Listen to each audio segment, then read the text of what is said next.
Alright guys, here we go. Just heard from my neighbors that there's a roving group of baddies coming down the roads, attacking people, so we need to bug out. And what we're gonna do is just leave. We're not gonna worry about our neighbors. We'll let them fend for themselves. We're not gonna worry about our cows. We'll let them fend for themselves. Chickens, meh, whatever. It's all good. We're just gonna get out of here and save ourselves. Bug out into a location somewhere. We don't have one yet.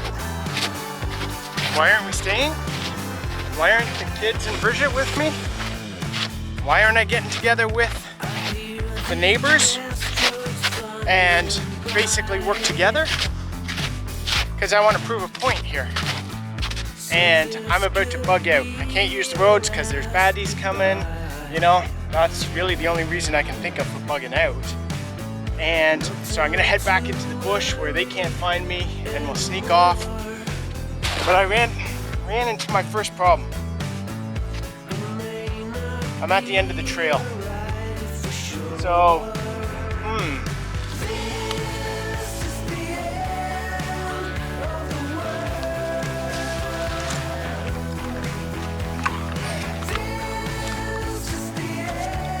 there we go. So I got my bug out bag.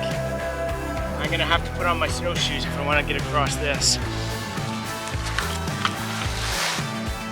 The problem is, I didn't bring my snowshoes. I didn't bring my snowshoes.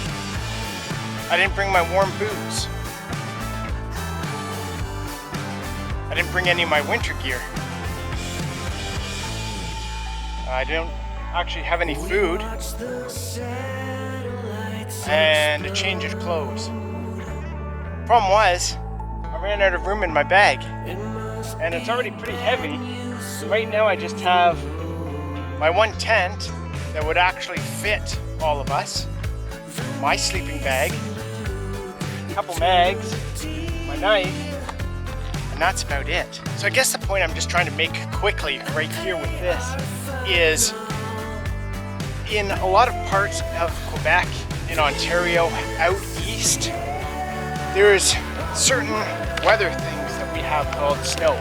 And a lot of those places you get into regions where you can get up to 6, 7, 8 feet of snow, basically from December till the end of March.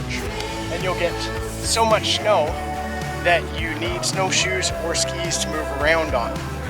You're also going to run into rivers that you'll probably need to cross as well, that at some points aren't frozen because they're running. So what I'm going to do, I'm just going to take a walk down our snowmobile path.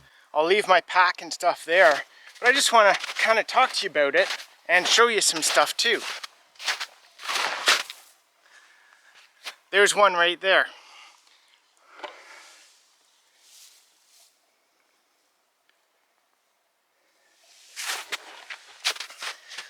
So the problem with 5 feet, 6 feet of snow is traveling in it. So you're either going to need snowshoes or skis. Problem with skis is in some terrain they can be difficult to use. So if you're going through thick bush, it makes it harder to use the skis. And you're going to want not cross-country skis, not downhill skis, but you know, those kind of new backcountry skis. So they basically have a cross-country ski binding, but they're flatter, wider, so it helps you float on top of the snow. So right now I'm on a snowmobile trail, and walking without snowshoes isn't too bad. But what happens sometimes is the snow underneath starts to melt, or it's light and fluffy, and you actually go up to your knees or up to your thighs.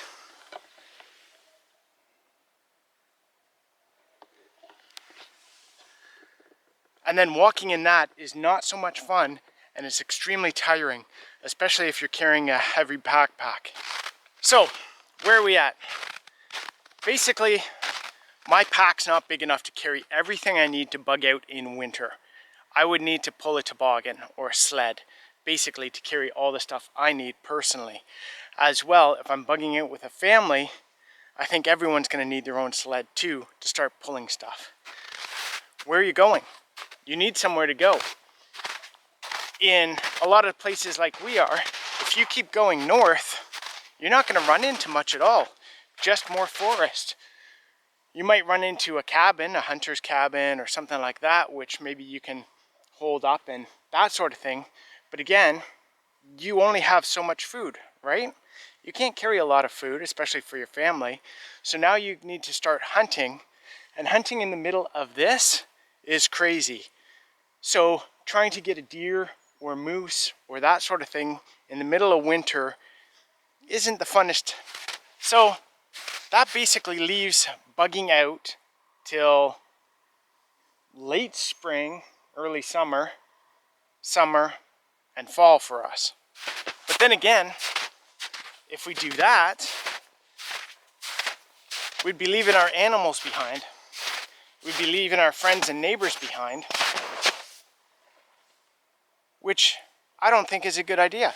So that's kind of basically one of the reasons, or a few of the reasons, why I don't have a bug out bag, is because the chances of me bugging out in a situation, in my mind, are slim to none. In most cases, where there might be a natural disaster reason to bug out, we're going to be doing it at the same time as everyone else. So we're not bugging out survivalists at that point. We're refugees. So for me, the only reason I can think of in my head to actually bug out is a total, where, we got like Mad Max, zombie apocalypse, that kind of thing. Most of the other things that might happen, I'm going to basically stay at home. What if it really does come down to, the Mad Max, zombie apocalypse scenario? Again, me going out from the house with the kids and Bridget and trying to get away somewhere, to me, we're kind of putting ourselves at risk. We're leaving the area we know, we're leaving our food security, we're leaving our shelter, we're basically leaving everything and getting out of Dodge. What do I do if I'm not bugging out? Well, I've gotten to know my neighbors. I've gotten to know my property. I've gotten to know their properties. I make sure we all stay in communication. I make sure we raise our own food. We work on security of our property.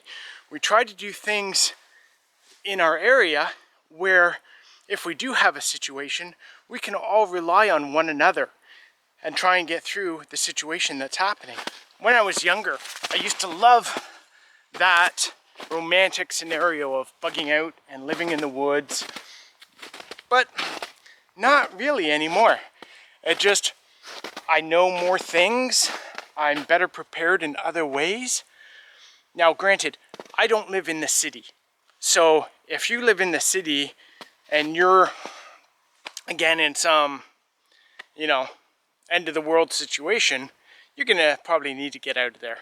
It's not gonna be pretty, but just remember, if you're coming up here, you're dealing with tons of snow, terrain like this. Can you imagine going down that with a pack, your snowshoes or skis? We've got a river at the bottom that's wet. Guaranteed you're getting wet, you're getting cold. You might fall, you might break a leg, you might hurt yourself. You just bugged out from your house, and the next day you're laying at the bottom of a cliff with a broken leg.